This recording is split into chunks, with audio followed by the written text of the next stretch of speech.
Cinta rek.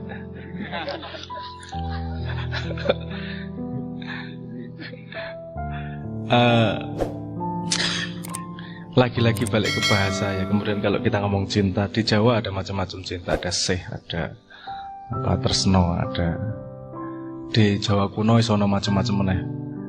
Anahata, ada banyak apa persepsi tentang cinta tersebut. Karena cinta yang kita sebut sebagai cinta sekarang cuma urusan, kadang-kadang cuma urusan lawan jenis. Kalau saya melihat begini betapa fundamentalnya yang namanya cinta. Kalau ada kalimat bahwa karena cintanya Allah kepada Nur Muhammad maka diciptakan jagat raya, berarti cinta sangat fundamental terhadap adanya jagat ini.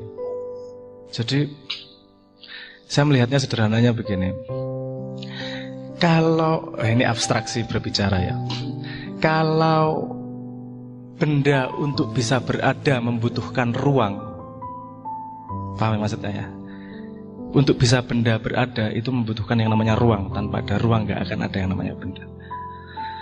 Itu relasinya sama seperti ketika kata kerja, melakukan sesuatu, bergerak atau dinamika, itu akan ada kalau ada yang namanya cinta. Jadi ruangnya kata kerja adalah cinta. Paham gak maksud saya? Itu relasinya seperti itu yang saya pahami. Jadi cinta bermacam-macam, bertingkat-tingkat. Gak usah yang lebar-lebar, manusia saja. Ketika kecil, cinta yang dia ekspresikan dengan cinta adalah semua hubungannya dengan aku dulu. Aku senang mencintai aku. Bagaimana ekspresi dari mencintai aku? Mainanku, ibuku, iki wekku, kabeh punyaku semua, berbagi aja nggak mau. Karena itu pelajaran pertamanya dia harus ketika dia punya wadak, dia harus mencintai wadaknya agar bertahan hidup lebih lama. Dia harus menjaga badannya agar hidup lebih lama. Kenapa? Agar dia punya kesempatan untuk memahami cinta yang lebih luas. Setelah itu dewasa sedikit, remaja gini mulai diganggu sama hormon-hormon. Bukan diganggu, dikasih iklan sama hormon-hormon. Cintanya seolah-olah berkembang. Aku cinta padamu, Dek. Telek. Sorry ngomong. Itu bukan kata yang buruk itu. Masa ngomong pupuk kompos, enak ya. Karena gini kadang-kadang, aku cinta padamu, ketika ditolak cintanya langsung hilang. Jadi benci. Kamu masih cinta sama dirimu sendiri kok. Cuman sekarang objeknya adalah orang lain. Mencoba mengekspresikan cintamu pada dirimu sendiri cuman lewat orang lain. Sehingga cinta itu kemudian banyak syaratnya. Kamu mau tak terusin cintanya, kamu gak mau tak ganti, tak pindah cintanya. Kan gitu. Nanti berkembang dewasa lagi, punya anak. Anda kemudian merasakan cinta itu sudah tanpa syarat kalau sama anak. Anda dikencingin mukanya sama anak, gak langsung diputus jadi anak. Coba Anda dikencingin sama pacar Anda sekarang, apa malah seneng? Loro begini malah seneng. Jadi kan beda, paham maksud saya? Ini jadi kemudian cinta tanpa syarat, cinta kepada benar-benar kepada makhluk lain. Cinta ini kalau lihat arahnya cintanya semakin lebar, mengembang. Tadinya cinta yang dia bedakan adalah aku dan kamu, kemudian aku mencintaimu, padahal masih mencintai diri sendiri, cuman ekspresinya lewat orang lain. Kemudian cintanya tambah dewasa. Ini yang didorong oleh pertumbuhan kedewasaan manusia. Jadi ini yang maksudnya dipaksa oleh Tuhan untuk faham. Jadi sama anak, terus kemudian kamu cinta sama anak. Tidak ada orang tua yang tidak cinta total sama anak, bahkan hewan sekalipun. Terus ntar tambah dewasa lagi. Ini nanti kalau udah mulai berumur, dia coba cari yang sudah berkeluarga. Pasti dia mencari kumpulan yang lain. Entah sama-sama kumpulan ngaji, entah kumpulan gaple, entah kumpulan pecinta PS, apa namanya PSIM, PSIS, PSK, gundulmu PSK, PSIS. Jadi aktif di RT, kumpulan RT. Jadi mencari komunitasnya agar mereka bisa mengekspresikan cinta bersama-sama. Jadi akarnya itu cinta semua itu. Jadi cinta berkembang, cinta punya banyak tahap. Dan perkembangan cinta itu juga meningkatkan kesadaran tentang aku. Kamu cinta nggak sama tanganmu? Kamu pernah mikir gitu? Aku cinta banget sama tanganku. Nek sing jomblo-jomblo mungkin gitu ya. Tapi kalau yang nggak jomblo nggak biasanya. Rasa mikir aneh-aneh gue. Ora apa kaki, menuju tangan lah kaki. Nek tangan gue mikirnya sabun gue. Apa kaki? Ora keceplosan sengaja. Bener sing guyu berarti paham gue. Apa namanya? Misalnya kamu pernah mengikrarkan aku cinta sama kakiku gitu nggak? Nggak pernah. Kenapa? Karena kamu sudah tahu persis bahwa kakimu adalah kamu. Kamu cintai tanpa syarat.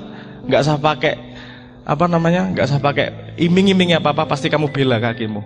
Kalau sakit kamu sembuhkan. Kalau pegel kamu pijetkan. Kalau ibumu tiba-tiba jatuh di kamar mandi, kamu menolong pakai alasan enggak? Ini agar aku masuk surga, ini agar Tuhan nurano, enggak ada pikiran toh, langsung otomatis nolong. Kenapa?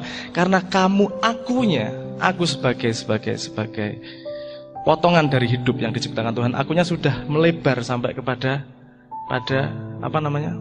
Ibumu. Jadi kamu menolong ibumu bukan seperti menolong orang lain, kamu seperti menolong dirimu sendiri. Ini kalau manusia di muka bumi sudah akunya semuka bumi, nggak perlu yang namanya toleransi, nggak perlu yang namanya menghormati orang lain, nggak perlu pelajaran seperti itu, nggak perlu. Kenapa? Karena kamu otomatis akan melakukan. Karena itu adalah aku. Paham maksud saya? Misalnya gini, kamu ada cewek diketak palanya, kamu ngerasa sakit nggak? Orang kenal kok, loro po. Kalau nggak kenal mungkin kamu nggak ngapa-ngapain. Kalau itu pacarmu diketak orang lain, langsung cinceng katok, cinceng kelambi, nggawa golok. Karena kamu merasakan sakitnya. Umat Islam seharusnya merasakan itu. Kalau satu yang sakit, yang lain juga merasa sakit. Kenapa? Karena itu satu badan, ini aku semuanya. Dan seharusnya tidak berhenti di situ. Kenapa? Karena bedanya manusia dengan hewan. Wadaknya sama-sama butuh makan, sama-sama butuh tidur, sama-sama butuh berkembang biak. Bedanya hanya dua. Bedanya hanya, hanyalah. Ada satu perbedaan yang perlu diperhatikan. Naluri dari hewan adalah memberi batas. Iki areaku, jangan ngelewatin. Anda pernah lihat kan kucing kencing di mana, anjing kencing di mana untuk membatasi ini daerahku. Dia memberi batas. Manusia arahnya adalah mengembangkan diri. Dia pengen tidak ada batasnya. Kalau sudah paham, pengen dikembangkan, lebih paham. Kalau sudah cinta, pengen dikembangkan, lebih cinta lagi, dan seterusnya. Kadang-kadang perkembangan itu arahnya paralel, bukan seri.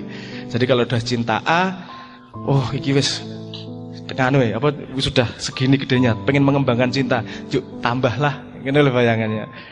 Kan bisa sebenarnya intensifikasi kepada makhluk yang kamu sayangi itu, karena cinta terus berkembang, cinta terus melebar.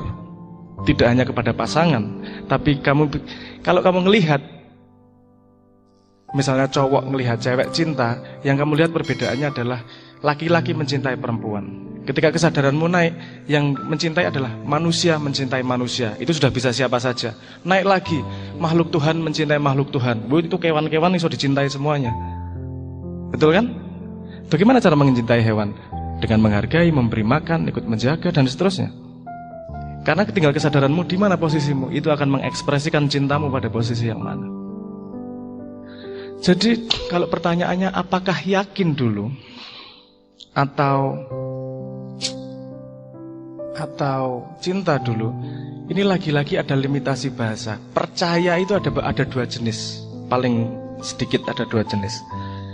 Percaya kepada sesuatu yang kamu tidak tahu, dan satu lagi percaya bahwa sesuatu yang kamu tahu itu pasti terjadi dan tidak akan bergeser. Itu dua jenis percaya yang berbeda. Saya misalnya gini, saya ngomong sama kamu, ada manusia berkepala dua, percaya nggak? Kalaupun kamu ngomong percaya, itu percaya yang tidak kamu ketahui. Paham ya? Tergantung siapa sih ngomong. Nek sing ngomong aku mungkin ya cangkem musuh paling gitu. Tapi kalau yang ngomong Pak Ustadz, masuk ngapusi Pak Ustadz mungkin kan gitu. Tapi ada lagi jenis kepercayaan yang kamu tahu itu tidak akan berubah sepanjang masa. Contohnya kamu percaya pada gravitasi. Walaupun tidak mengikrarkan kamu percaya, tapi bawah sadar di dalam hatimu kamu percaya sama gravitasi. Kalau kamu 1 detik tidak percaya pada gravitasi, kamu nggak berani pipis.